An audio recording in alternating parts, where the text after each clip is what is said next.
This is TWiT.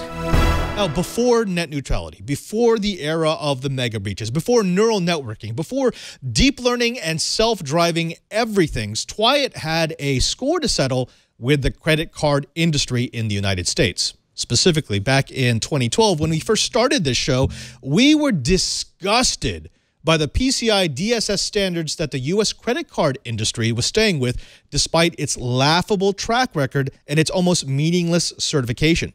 Basically, the only thing keeping your credit card data secure was the hopes and dreams of the credit card companies and retailers who thought the expense of fraud was less than the cost of upgrading their security. Now, back then on TWiT, along with Oliver Riss, we had a very nice conversation about this. And basically on TWiT, we had agreed that the only thing that was going to change this was when the pain point got to the tipping point. When finally they realized we can't continue to do this, we can't continue to take these losses, we can't continue to have fraud as part of the business plan.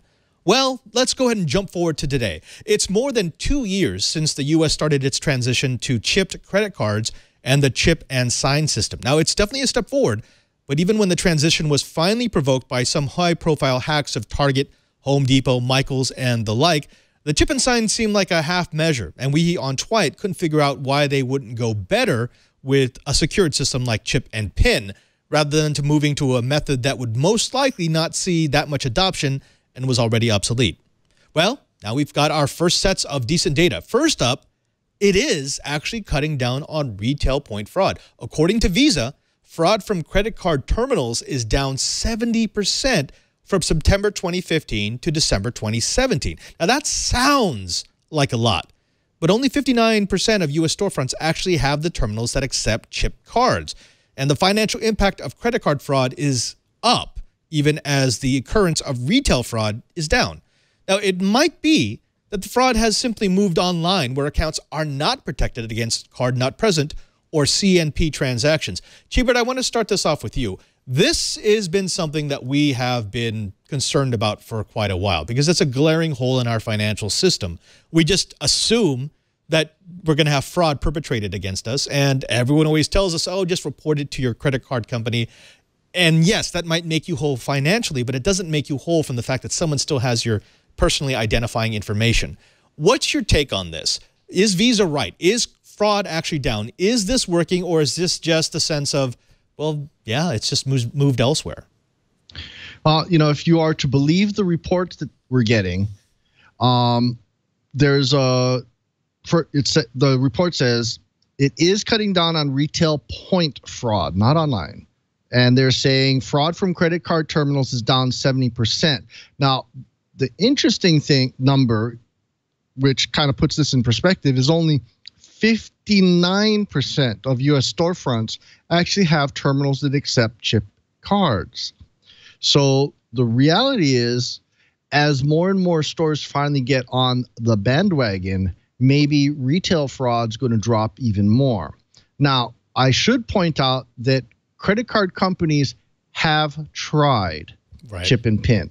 My original American Express Blue card actually came with a chip reader so that I could use it online. Sadly, it never got adopted. So I think some credit card companies want to go to chip and pin.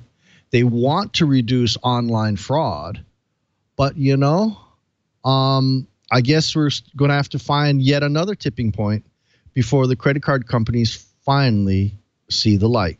Yeah. Lou, it's interesting because, yes, I actually do want to applaud the financial companies. Even though it took a long time for them to get there, they did actually move towards a more secure system. Now, that more secure system is already obsolete. We've already demonstrated several attacks on this show on why chip and sign isn't necessarily a great thing, but it does eliminate a level of low-hanging fruit. The reason why fraud was so high in retail point was because it was so easy. It was incredibly easy. And I'm not even talking about skimmers. I'm just talking about people being able to use other people's credit cards because no one was ever checking them. Well, is this just a case of people saying, well, I still am going to steal. I'm just not going to do it from a retail point anymore. Or I'm not going to do it from a retail point that has a chip reader. Yeah, I think it is a deterrent for people from a retail perspective, because now that they're not handling the card, it's harder for them to, capture signatures and capture the card data and all that stuff. So they don't get that physical access to it anymore. And so now it's more, you're going to start seeing more and more online transactions and internet transactions being kind of targeted more and more until that PIN technology goes there. So you'll definitely see a push in a specific direction because of the technology changes. But you'll see, because the fact that signature is being used and not a PIN, because there's lots of reasons. Like some retailers say, hey, adding PIN data to the card system, to the card itself, will cost them billions of dollars. It's hard to adopt retailers to use PIN technology. And of course, other things like Samsung Pay and Apple Pay are making the chip and PIN kind of obsolete. So there is really no push to the PIN side. But if you add PIN, then online transactions could be included as well, right, where you have to add the PIN every time you kind of check out. And it can cut down there as well. So, seeing that combination might grab both of them, and then you'll see a trend in a different direction from fraudulent charges. So it should be interesting. We're going to go back to the chip and PIN versus the chip and sign in just a bit, but I did want to ask a question of the two of you. Do either of you actually sign on a chip and sign terminal? Because I draw a sailboat. I actually sign. Yeah. You actually sign? Because they don't check that. They don't care. Nobody cares. And if I have gotten away with, for the last 2+ years, with putting a sailboat on all the little electronic pads, I'm pretty sure that no one's checking it at the front office either, which means that this is essentially just one step up from what we had before. As long as you've got the card, you physically have the card, they're not going to check it against anything else, and they're just going to assume it's valid until you report it as a fraudulent charge. But Lou, I think you're right. That's why we wanted chip and PIN, because chip and PIN is portable. Cheebert, like you, I had the little American Express card reader, and I so wanted to use it, and no sites were really set up to take it. I think maybe like Overstock might have set something up at some point to use it, and then they abandoned it. Do you think, like Lou, that if we did chip and PIN, that we could make a simple system when we do the card not present purchases, at least we can enter our PIN numbers? I actually want the credit card companies to go one step further. I would love, if I do an online purchase, I want a challenge to hit my phone. And if I don't if I don't answer the challenge from, say, my app, then the transaction will be declined. Yeah. Wouldn't that even be better? Yeah, yeah. And actually, Kevin, if you could go to my Twitter account, there is a tweet I put up this morning.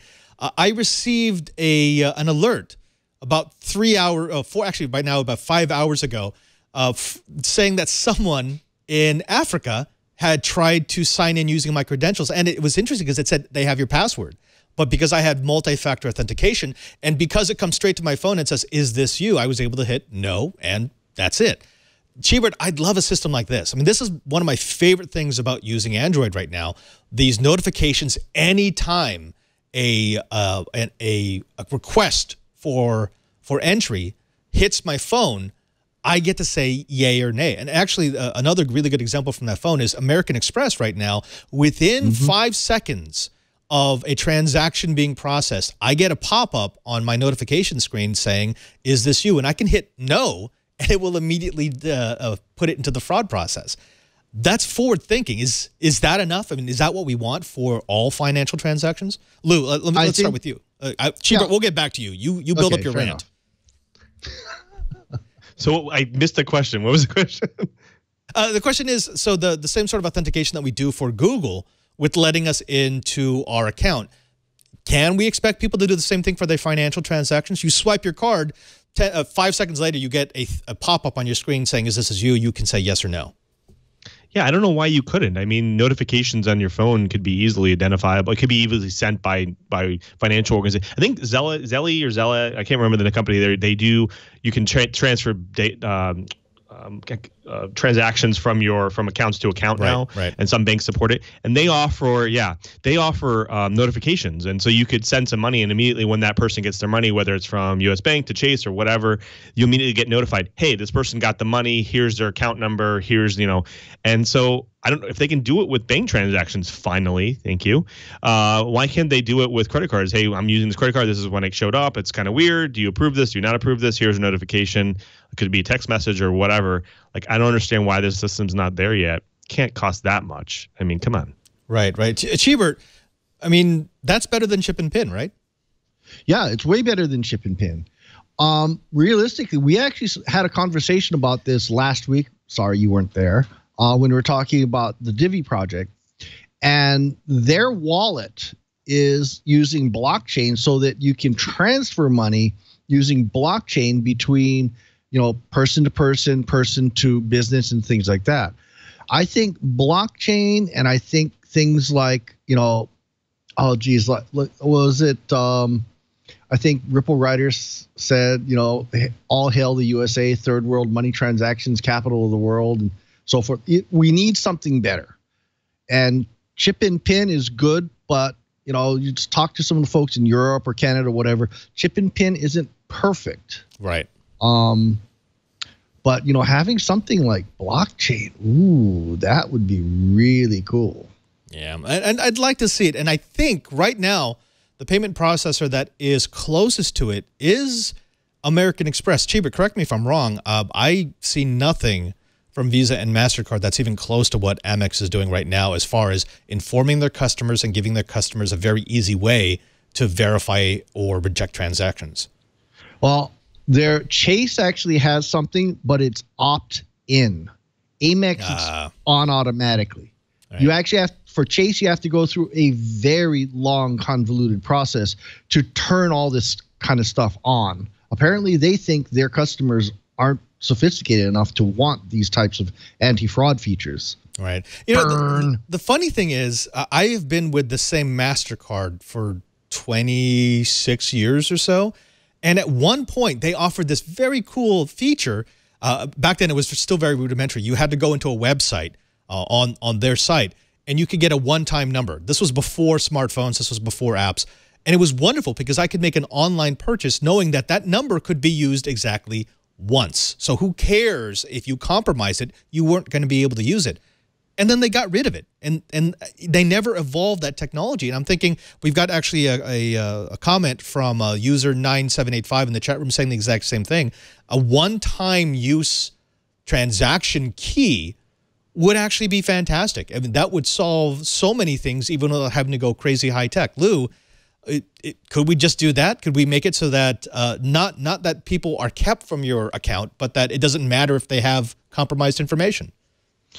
So, their one-time use cards were actually, historically, they were used. Like Chase Bank used to have this. And the reason why they got rid of it was because retailers were getting upset. Like people would sign up for trials or services with the one-time use cards that would expire within 14 business days or 30 days. And then they would lose business because people don't stay on their services and they basically have to cancel their account. And because they don't have payment information anymore. And so retailers push back quite a bit. And so if you notice the banks have just kind of disappeared.